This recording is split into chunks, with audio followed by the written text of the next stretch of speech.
Selamat siang kepada Bapak dosen dan teman-teman sekalian. Perkenalkan, nama saya Daspan Abdi Natnaelistorus. NPM saya 203550.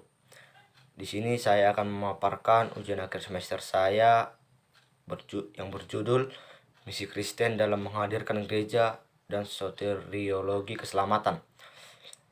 Di sini saya akan menjelaskan pertama definisi misiologi. Kata misio digunakan dalam kalangan gereja Roma Katolik, sedangkan dalam kalangan Kristen Protestan disebut dengan jending. Dulu istilah misiologia dipakai oleh para ahli teologia Roma Katolik, tetapi baru-baru ini mulai diterima juga oleh ahli-ahli Protestan di bidang ini. Misiologi juga dapat diartikan sebagai penelitian ilmiah dan penjabaran sistematis mengenai perutusan. Misiologi meneliti dan menganalisa latar belakang biblis, dasar teologi, sejarah misi, serta dampaknya terhadap kehidupan dan karya gereja pada masa sekarang. Misi adalah keseluruhan karya Allah atas dunia dalam pengutusannya yang diwujudkan dalam self-revelation of God, yaitu pernyataan diri Allah dalam melaksanakan rencana Allah yang kekal. Pada tahun-tahun sesudah Paskah pertama, misioner gereja yang mula-mula masih terbatas pada Israel seperti dengan hal pelayan Yesus sendiri. Jika mengabaikan Israel berarti tidak setia kepada Yesus. Pada masa itu, Yudaisme menunjukkan suatu pluralisme yang menyatakan bahwa kekristenan Yahudi hadir sebagai sebuah kelompok di antara banyak kelompok lainnya tanpa memutuskan hubungannya dengan kelompok yang utama. Anggota komunitas Yesus tetap untuk beribadah di bait Allah dan sinagoge-sinagoge. Banyak dari para mualaf bukan Yahudi mula-mula kepada Yesus yang kenyataannya adalah proselit yang takut akan Allah. Pada zaman itu, tentunya sangatlah wajar bila para mualaf bukan Yahudi diharuskan sunat. Kemudian, sudah banyak orang Yahudi menganggap sunat sebagai penghalang yang tidak dapat diatasi untuk menjadi Kristen. Akan tetapi, ini terjadi pertikaian. Terbukti dari bacaan pada kitab Kisah Para Rasul, yang dimana dalam menghargai pertikaian dan makna bagi misi Kristen mula-mula, kita perlu mengenali perbedaan-perbedaan dalam pemahaman diri kaum Hebraioi dan kaum Helenis. Orang Helenis percaya bahwa pengalaman Paskah telah memintas Torah dan bait Allah. Dengan demikian, ketika mereka diusir dari Yerusalem, mereka mulai memberitakan di antara orang-orang Samaria yang dibenci dan di antara orang-orang bukan Yahudi di Fenisia dan Suria sampai Antioquia. Antioquia merupakan kota ketiga terbesar di dunia kuno setelah Roma dan Alexandria, dan kota ini merupakan kota kekristenan yang pertama. Tidak ada apartheid di gereja di Antioquia. Orang Yahudi dan bukan Yahudi makan bersama-sama, dan sesuatu yang tidak ada bandingnya di dunia kuno, terkhusus karena orang-orang Yahudi tidak disunat. Kemudian, orang Helenis tidak melancarkan misi sedunia dari Antioquia. Melalui pelayanan Paulus dan Barnabas, jemaat di Antioquia menjadi komunitas dengan penuh prihatinan bagi orang-orang yang tinggal di Siprus dan di tempat lainnya. Kemudian mereka mengirim misionaris ke sana dan melangkah terus serta mengutus dua pemimpin mereka yang paling berbakat dan berpengalaman. Adapun perbedaan-perbedaan antara orang Hebraioi dan Helenistai yang tidak boleh dilebih-lebihkan, yang dimana kaum Hebraioi yang menganggap dirinya sebagai awal dari pemulihan Israel, sedangkan kaum Helenistai menganggap dirinya sebagai titik berangkat menuju suatu umat manusia yang baru. Di sini saya akan menjelaskan istilah gereja. Istilah gereja dipakai oleh orang-orang Kristen Yunani yang menunjukkan pada tempat ibadah, sehingga gereja mengarah kepada pengertian tempat berkumpul bersama dan menekankan yang menjadi rumah Allah. Di sini ada pun 7 fakta tentang jemaat Kristus atau gereja. Yang pertama, hanya ada satu tubuh, di mana gereja tidak mendirikan jemaat yang dibagi menjadi tubuh, akan tetapi jemaat Kristus adalah yang menjadi tubuhnya dan hanya satu saja. Yang kedua, gereja merupakan kepala tubuh, yang dimana setiap orang yang percaya sudah wajib untuk menunduk kepada kepala. Yang ketiga, setiap orang percaya ialah satu anggota tubuh, di mana jemaat sebagai tubuh Kristus dan setiap anggota jemaat ialah tubuh Kristus. Yang keempat, Roh Kudus adalah wakil Kristus dalam jemaat. Kristus yang mengatakan tidak akan meninggalkan murid-muridnya, dan ia berjanji menjadi seorang penolong. Jemaat Kristus suci adanya, terdapat pada 1 Korintus 3 ayat 17. Karena kedudukannya dalam Kristus adalah kudus, dan setiap orang percaya harus mempunyai kelakuan sehari-hari yang kudus. Yang keenam, karunia-karunia yang diberikan untuk membangun jemaat Kristus. Yang ketujuh, semua orang percaya adalah imam-imam bagi Allah, terdapat pada Wahyu pasal 1 ayat 6. Kita dapat langsung menghadap kehadiran Allah sebagai imam-imamnya. Gereja adalah bangsa Allah yang terpilih, yang kudus, yang dimana Roh Kudus selalu hadir.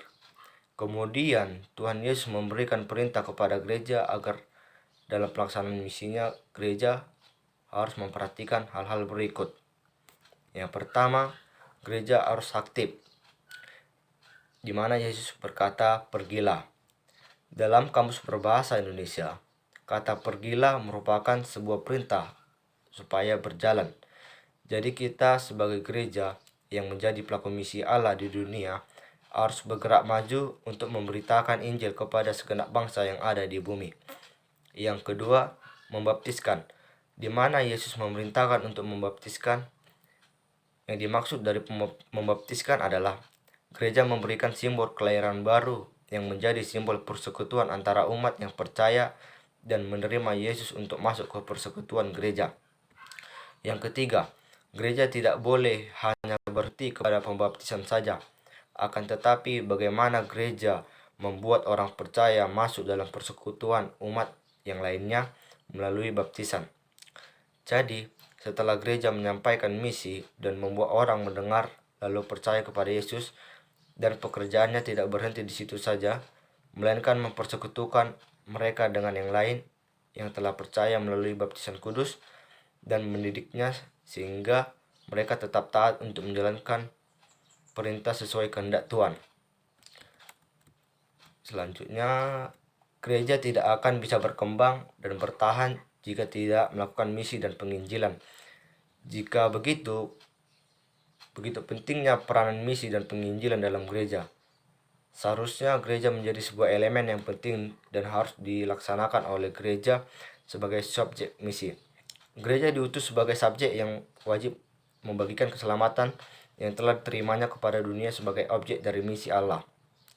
Gereja mempunyai kewajiban untuk memahami dan mengenal objeknya secara utuh agar bisa menetapkan langkah-langkah apa yang bisa dilakukan dalam melaksanakan misi. Gereja menjadi pengingat antar semua orang Kristen, dan mereka akan menerima Kristus sebagai juru selamat yang menyadari bahwa melalui baptisan telah memasuki suatu persekutuan keselamatan yang khusus, yaitu gereja yang terbesar di seluruh dunia. Gereja didasarkan melalui karakter misioner gereja, bahwa gereja dipanggil Allah untuk memberitakan karya keselamatannya dalam Kristus Yesus. Misi bukanlah pekerjaan sebuah gereja lokal. Misi adalah pekerjaan Allah, karena itu seluruh orang percaya di segala tempat harus terlibat. Gereja menjadi pelaku misi dalam menghadirkan karya keselamatan Allah yang berasal dari Allah itu sendiri, yang sebagaimana gereja yang misioner menjadi utama dalam melakukan misi. Di sini saya akan menjelaskan soteriologi keselamatan. Soteriologi merupakan doktrin atau pengajaran tentang keselamatan yang dilakukan Allah dalam melalui Yesus Kristus.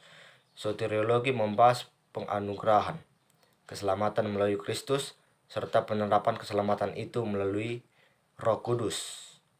Keselamatan juga akan menjadi jaminan dalam kehidupan bersama dengan Yesus Kristus di surga dengan karya Allah itu sendiri melalui Roh Kudus yang akan memberikan keselamatan bagi orang-orang percaya kepada Kristus. Keselamatan yang sepenuhnya itu antara karya Allah dan manusia yang tidak mempunyai bantuan yang lain, sehingga perbuatan baik itu tidak menjadi jaminan dalam memperoleh keselamatan. Ada beberapa istilah yang berhubungan dengan keselamatan, yaitu dalam Perjanjian Lama dan Perjanjian Baru. Dalam Perjanjian Lama yang terdapat kata Tesua yang ditulis dalam bahasa Ibrani yang artinya aman dan stabil. Dalam pandangan ini, keselamatan dapat dikatakan sebagai kelepasan atau kebebasan dari segala sesuatu yang mengikat atau yang membatasi. Dalam Perjanjian Lama, keselamatan bukan hanya pembebasan dari kesukaran, tetapi juga pembebasan bagi Tuhan supaya melaksanakan rencananya yang khusus. Dalam Perjanjian Lama dapat dilihat bahwa keselamatan manusia terdapat pada kitab Kejadian. Bagaimana sejarah hidup manusia sebagai ciptaan Allah yang besar, Allah memberikan suatu kuasa kepada manusia untuk memelihara sisi ciptaan Allah. Manusia sudah ditentukan untuk tetap hidup dan bersama dengan Allah. Sedangkan dalam Perjanjian Baru, keselamatan itu dapat dilihat dari ciri khas bahasa dalam Perjanjian Baru, yaitu bahasa Yunani yang berarti soteria. Soteria pengertiannya adalah untuk menyatakan anugerah agar setiap orang-orang yang mengalami penderitaan mendapatkan keselamatan dan juga dapat berkomunikasi dengan Tuhan secara normal. Pemahaman menyeluruh tentang keselamatan terbukti dalam Injil Lukas dan Kisah Para Rasul. Di sini misi paguyuban Kristen dalam Kisah Para Rasul adalah misi keselamatan seperti halnya karya Yesus. Di dalam keduanya, keselamatan pada akhirnya dikaitkan dengan diri Yesus. Dalam keselamatan pada soteriologi yang terdapat pada Perjanjian Baru adalah anugerah Allah, yakni melalui karya penebusan Yesus Kristus bagi umat manusia. Anugerah ini sangat melimpah kepada setiap manusia, tergantung bagaimana kita merespon anugerah itu. Dalam agama-agama lain, penekanan dalam keselamatan adalah perbuatan baik atau usaha manusia. Dengan perbuatan baik, manusia mendapatkan ketenangan dan keselamatan. Penggenapan karya keselamatan karena rencana dan ketetapan Allah direalisasikan melalui pengorbanan Yesus di kayu salib. Yesus merupakan jalan keselamatan bagi semua umat manusia. Barang siapa yang percaya kepada Yesus akan mendapatkan kehidupan yang kekal. Kemudian Yesus menegaskan tentang jalan keselamatan di luar Yesus semuanya adalah sia-sia.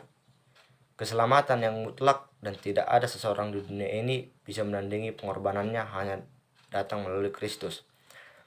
Keselamatan yang Allah berikan adalah bersifat universal atau terbuka bagi semua manusia yang berdosa, di mana sudah disediakan bagi semua orang tanpa pilih kasih. Namun yang bisa memperoleh keselamatan dari Allah adalah manusia yang percaya kepada anaknya, yakni Yesus Kristus. Manusia diberi kesempatan untuk menunjukkan bahwa hukum Allah yang tertulis dalam sifat manusia cukup untuk menuntun manusia kembali kepada Allah, sehingga tidak ada seorang pun lagi yang akan mencari keberadaan Allah. Masa sekarang ini adalah zaman gereja. Setelah semua cara yang sebelumnya dipakai, akhirnya Sang Juru Selamat yang datang dengan kematiannya, Tuhan Yesus mengadakan pendamaian untuk dosa dan orang-orang percaya dari zaman Perjanjian Lama dan dari Perjanjian Baru. Sekarang Allah menawarkan kepada setiap orang keselamatan melalui Yesus Kristus. Sebelum zaman ini, rencana keselamatan hanya dipahami secara tersembunyi, dan sekarang seluruh rencana itu telah tampak nyata sehingga siapa saja dapat mengetahuinya. Dapat diambil kesimpulan, misi adalah tanggung jawab semua orang percaya kepada Yesus Kristus sebagai respon atas karya keselamatan yang telah diterimanya. Misi Allah tidak pernah berhenti karena semuanya ciptaannya akan bersama-sama nantinya dengan Allah. Tujuannya adalah untuk membawa semua mendapatkan kehadiran Allah. Misi Allah menghadirkan kedatangan Allah kepada siapa saja. Untuk mencapai itu, semua dilakukan misi dengan cara berpartisipasi dalam melakukan misi tersebut. Misi Kristen menghadirkan gereja supaya gereja dapat menjadi pelaku misi dalam menghadirkan karya keselamatan Allah yang berasal dari Allah itu sendiri. Gereja dipanggil Allah untuk memberitakan karya keselamatan dalam Kristus Yesus. Keselamatan berasal dari Yesus Kristus yang dihadirkan di tengah-tengah dunia, dan keselamatan kita adalah kasih karunia Allah seperti yang tertulis pada Efesus 2 ayat 8-9 yang berkata, "Sebab kasih karunia kamu diselamatkan oleh iman, dan itu bukan hasil usahamu, tetapi pemberian Allah itu bukan hasil pekerjaanmu, dan jangan ada orang yang memegahkan diri." Sehingga kita sudah diselamatkan oleh Allah, maka kita akan dipelihara di dalam kekuatan oleh Allah sampai kita memperoleh seluruh yang ada. Sekian dan terima kasih kepada Bapak dosen dan teman-teman sekalian.